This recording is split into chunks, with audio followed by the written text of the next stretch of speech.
Tanveer Arora! I grew up in India during a time where high-speed internet wasn't available, right? And by high-speed internet, I mean on-demand porn. Like I remember, 1995 was when BSNL introduced internet to India, and it was super expensive. You know, it was like 10, 15,000 rupees per month. My parents, they still purchased it because no reason. They're rich, man. And no, they are so rich. We are the first few families who got vacuum cleaners in India. And we didn't even know what the use was until we watched the movie Three Idiots.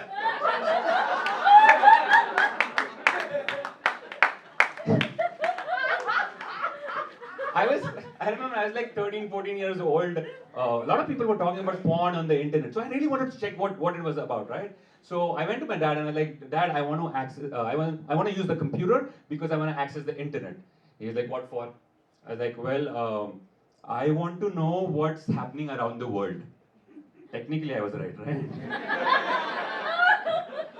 And my dad actually was really proud of me that his 13-year-old wants to know what's happening around the world. He almost had tears in his eyes, and he then handed me a newspaper.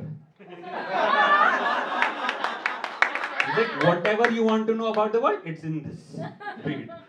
I was a little bummed about that, so I took the newspaper to my room and I just opened to a random page and I saw this ad with a sexy chick printed on it and it said, "Do you want to have fun?" मैं like, "L." तेनों की पता? Of course I want to have fun. Then there is a number printed, +1866, and there's a number. I'm like, my dad tricked me into doing math again. But it turned out to be an international number, so I called the number and this American lady started talking to me. So it was almost like the reverse tech support call, you know?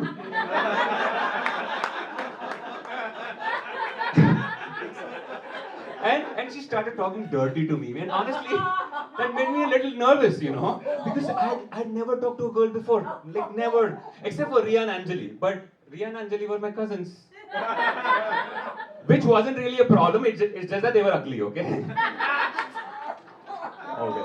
Except the front row, no one is like that. But anyways, the lady on the phone was like, "Do you know what I'm wearing?" I'm like, "FaceTime hasn't been invented, so no. I don't know." And she's like, "I'm wearing absolutely nothing." I'm like, "I believe you." Then she was like, "Can you get me a credit card?" So I went to my dad's room, I borrowed his credit card. By borrowed, I mean I stole him. I gave the credit card to her and she was like, "This is how it's going to work. I'm going to charge you by the minute. But the minimum is 5 minutes." And I was like, frankly, I don't think so I can last that long. Can these minutes be carried over for the next time? She was like, "No." But I had a lot of fun. It was a great call. And this became like a habit. I used to call it every week, you know. Don't judge me. Please. But then, the thing was, I never ever utilized the complete 5 minutes, max 3 or 4 minutes. And I don't know sometimes whether it was because of the American accent. Sometimes the lady just saying hello would do it for me, you know?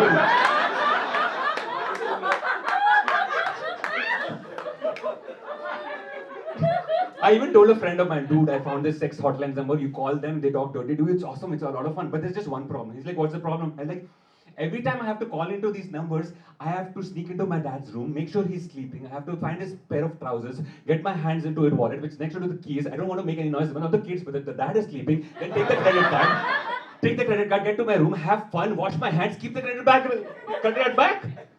He was like, "This sex hotline number, do you have it memorized?" I'm like, "No, I have it written on a piece of paper."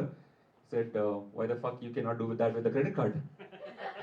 I'm like, "Yeah, that you got a point. I'm the best.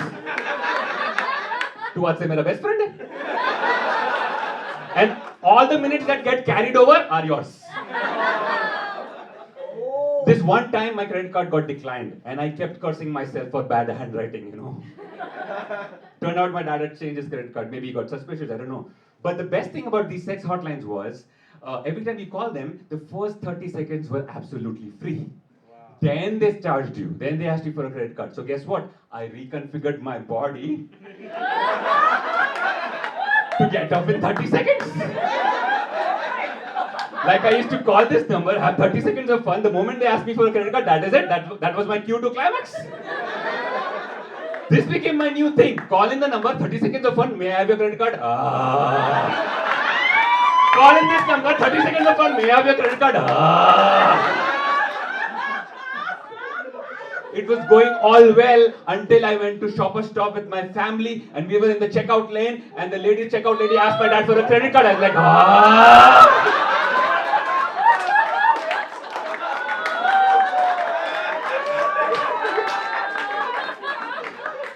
Oh. But all things considered, I was really proud of myself for having found a very economical way of having fun, right? Hashtag Desi. So, but what I forgot about was, it was an international number, right? And my dad noticed that the phone bill was a lot, so he called MTNL and asked for an itemized bill.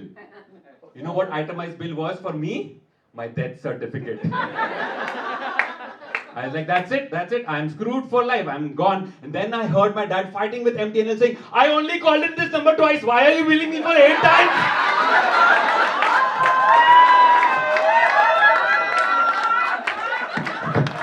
तभी मैं समझ गया बेटा बेटा होता है बाप बाप होता है. Thank you so much, you've been a great audience.